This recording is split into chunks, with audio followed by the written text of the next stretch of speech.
Greetings! Today's talk focuses on a question about the Gigafactory, which is it a fraud? The second thing we focus on today is Tesla has been added to, is in line to be added to the S&P, and as a result, the stock price is getting a further push beyond what we're seeing from the earnings. So we're kind of reviewing that as well. And then we have, as usual, some cleanup items on health and other issues to consider. This is Greg for Tesla Fan Insight. Thanks once again for joining us. If this is your first time on our channel, please take time to like and subscribe. If you're a repeat visitor, welcome back. Please also note that your likes and comments definitely are impactful and also influence how our show is positioned. Today, as you notice from our view, we're on the GW Parkway in the Washington, D.C. area, which is a national park. It's beautiful. We have the trees changing. I gave you a little bit of the view over the Potomac onto Georgetown here, and we'll do more of that at the end of the show, but wanted to sort of introduce a different outlook and things. So as I was preparing for our latest show, I had a very interesting encounter. A good friend of mine from Stanford has an undergraduate degree in chemistry, and he looked at me and said, "Greg, you know, I think Elon Musk is a complete fraud." And I was like, "Why is that?" And he's like, "Because I've been to the Gigafactory like 5 times, and it's a bunch of chemicals and then the outside jackets to put around the batteries. So based on what I saw, I don't understand what their competitive advantage is and why it is that companies like Daimler and others can't easily replicate who they are or what they do, and therefore blow them out of the water pretty easily." And so I thought this was a fascinating sort of comment by him, because frankly, I haven't been to the Gigafactory. There are a lot of people that get to see photos of the exterior, and not as many folks have been on the interior. So I thought his comment / conclusion was kind of interesting, and therefore worth a review. So the first thing I wanted to note is that Tesla has put money into the Gigafactory, but Panasonic is actually manufacturing the battery. So as you'll all recall, Panasonic is working on a 5% improvement annually in the energy density of the battery. So the fact of the matter is that it's not so much a Tesla manufacturing facility as it is a Panasonic manufacturing facility. And the reason why Tesla chose Panasonic is that Panasonic was delivering the highest energy density by a factor of about 20% versus competing firms. So the Japanese manufacturing process and consistency and quality that Panasonic is delivering is what Tesla is relying on to deliver its competitive advantage. I would have to agree with my buddy to say that how in the world can companies the size of Daimler-Benz, VW, and GM, and even Samsung for that matter. Samsung has $45 billion in R&D budget each year. So the question is, any market that Samsung wants to get into and get into successfully, they actually have the R&D budget to blow anybody in the world out of the water. And theoretically, they should be able to blow Tesla out of the water, but have not been able to do so. So I think this is a fascinating circumstance, because one of the comments that I've always been amazed by Daimler-Benz is when Daimler made the statement, "Hey, we're buying batteries from Tesla, but in reality, we're actually buying Panasonic batteries from Tesla." And basically, Tesla and Panasonic are combining for the engineering, and Panasonic is building those batteries. So the folks at Daimler-Benz thought that'd be pretty easy to make the transition to their own battery manufacturer versus working through Tesla to buy them as they are currently doing and have been since Tesla started this whole process. So the bottom line is this is a huge point of frustration for Daimler and other manufacturers that they can't simply buy a solution in large quantity that Tesla doesn't have access to defeat the Tesla advantage. A further answer to the question of would Daimler sort of be able to replicate or destroy Tesla is the fact that the CEO of Daimler has indicated that they are open to renewing their relationship with Tesla in the future. And I think this is a further sign that the success of replicating what Tesla does in batteries is not as simple as folks might assume, because it's not just a matter of having enough money to buy a solution that's as good or superior to what Tesla does. So therefore, the first part of our show is sort of reviewing the fact that is the Gigafactory / Tesla fraud, and given the inability of competitors to replicate what Tesla's been able to do in the battery space, both on the Model X and S with the 18650 battery and on the 2170 battery, we have to say that the suggestion of the fraud may be a little bit overblown here, but Tesla does have an advantage, and one would expect that that advantage is about a 5-year edge on competitors, and that eventually that gap will close, but they're going to have to come up with newer solutions, etc., in order to maintain the advantage with which Tesla is allowed to succeed. But for now, it is definitely in place and retained. The second thing that I'd like to cover today is the fact that Tesla has been there are certain requirements to being added to what's called the S&P index. There have to be 4 quarters of earnings, and at this point Tesla has 1 quarter and has 3 more quarters to go.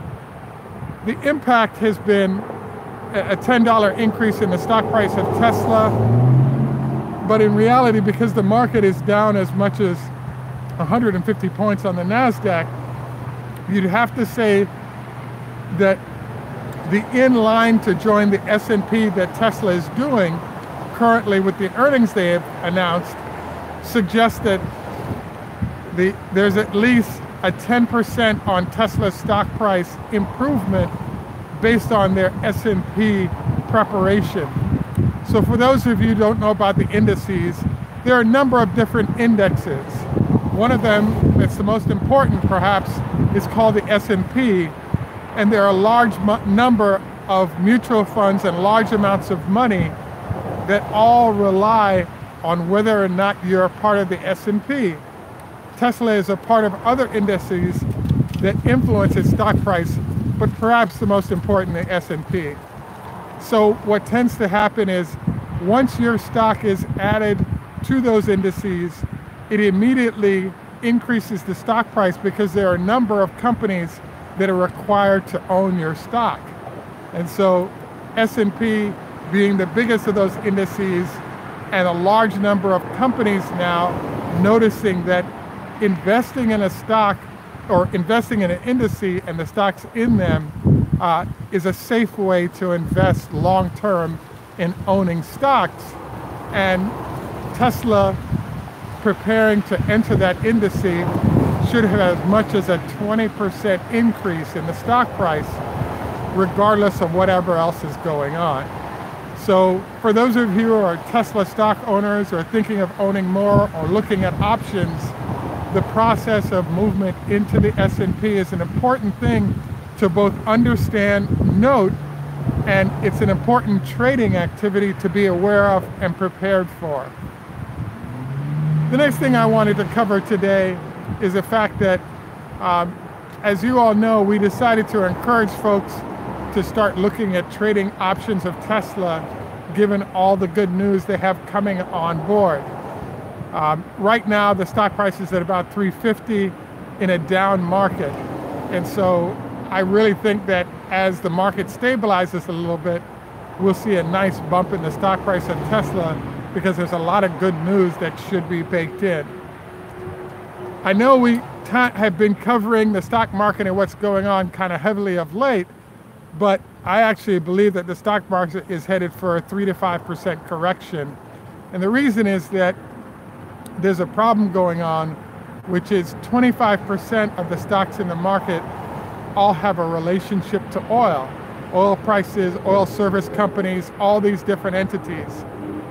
The oil stock price, in theory, could be cut in half in about a 60-day period. And if this happens, all those companies that rely on oil that impacts their stock price really sets it up, the market up, for a downturn related to how oil prices and those oil companies are impacted by that declining oil price.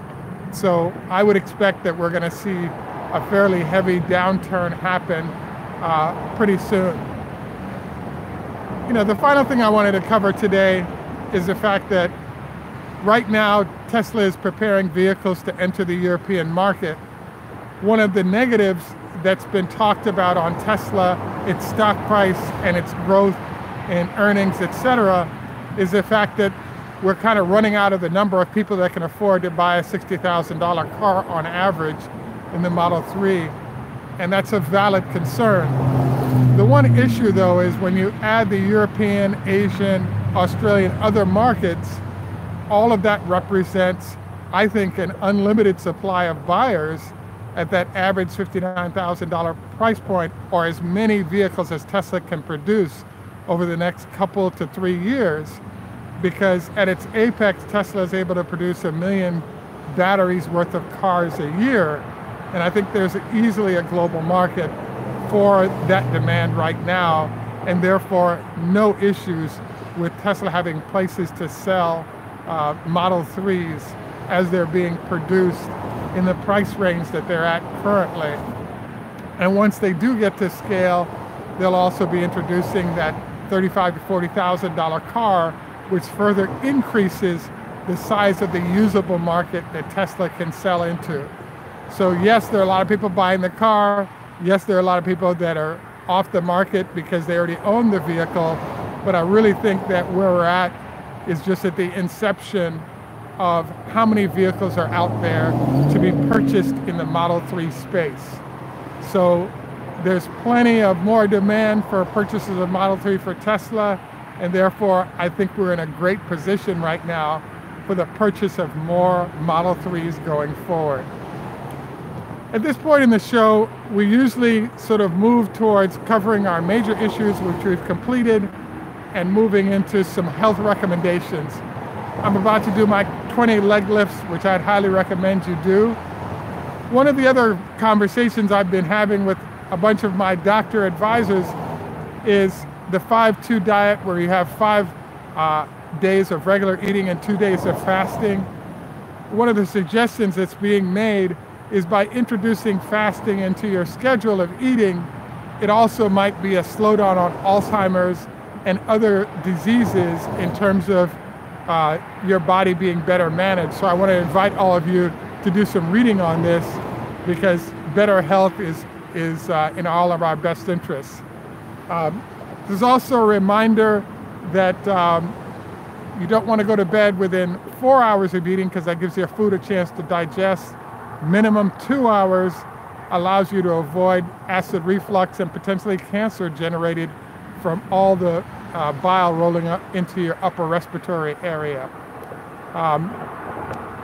Today, not as usual in terms of our length of show, but hopefully you guys found our dialogue interesting relative to the Gigafactory fraud and Tesla, as well as our discussion on what's going on with the S&P introduction potentially of Tesla as we go forward. I do think this is significant in terms of moving the stock price forward, and I do expect that Tesla will end up using a higher stock price to maybe do a small acquisition to help out in terms of the production hell issues they're currently having. This is Greg for Tesla Fan Insight. Please remember to like and subscribe. We could definitely use some help on Patreon if you would. Also wanted to encourage you to, Bob, thanks for the comments. Also wanted to encourage you to visit with us in a couple of days for our next show, and hit the bell icon so you don't miss anything. This is Greg for Tesla Fan Insight again. Greetings, Sean. Wanted to say, juice. German, au revoir, French, lehitraot, Hebrew, choda hafez. Sean, yeah, you may have to watch because you're catching at the back end. You have to hit the bell icon so you don't miss us. But we do answer questions post-show. I'm going to take you out as we look at the winter coming in here in the DC area. Really awesome colors, and we'll be looking over onto Georgetown as we give you the video out.